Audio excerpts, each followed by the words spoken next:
Reimbursement రాలేదు, స్కాలర్షిప్లు రాలేదని చెప్పి ఆర్ కృష్ణ గారి నేతృత్వంలో దీక్షలు చేయడం జరుగుతుంది. ఒకవైపు విద్యార్థులు స్కాలర్షిప్లు రాక, ఫీజు రియంబర్స్మెంట్ రాక రోడ్డెక్కి నిరసన తెలుపుతుంటే, ఇక్కడ దీక్షలు చేస్తుంటే రాష్ట్ర ప్రభుత్వం ఏమో గాడి తప్పి ఈరోజు సంబరాలు చేసుకుంటారు. ఏం చేసిరని విద్యార్థులకి మీరు సంబరాలు చేస్తారు?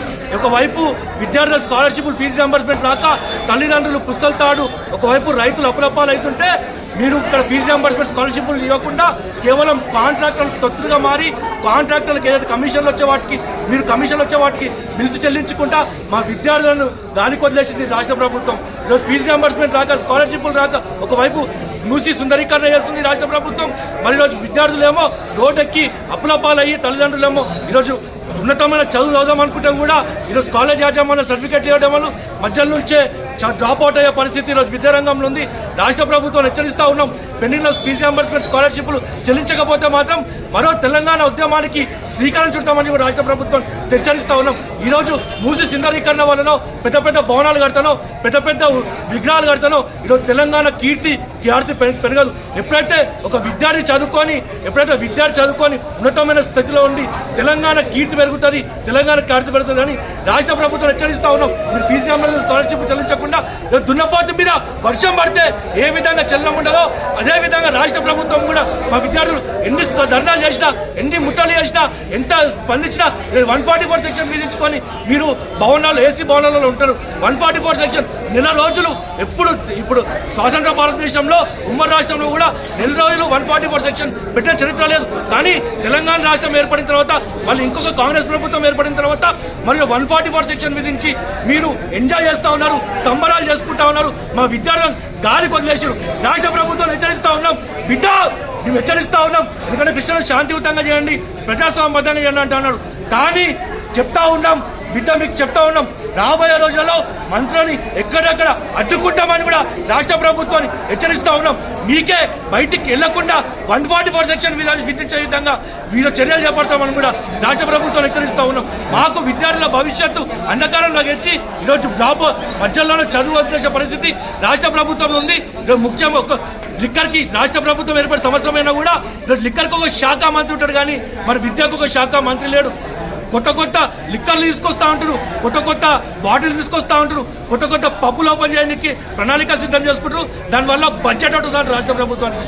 రాష్ట్ర ప్రభుత్వాన్ని హెచ్చరిస్తా ఉన్నాం, మా విద్యార్థుల కోసం కొత్త చదువులను తీసుకురండి, కొత్త చదువులని గవర్నమెంట్ పాఠశాలలో తీసుకురండి.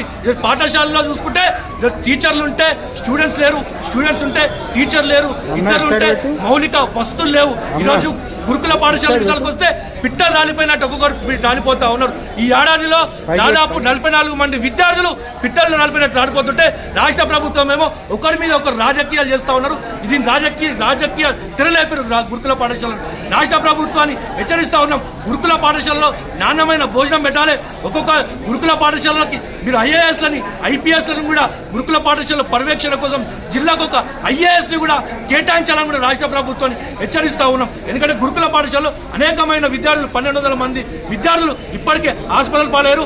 6 లక్షలు ఉండే గురుకుల పాఠశాల స్ట్రెంత్ 1 లక్షకు తగ్గి ఈరోజు 5 లక్షలు ఉందంటే గురుకుల పాఠశాలలో ఏ విధంగా ఉందో వ్యవస్థ.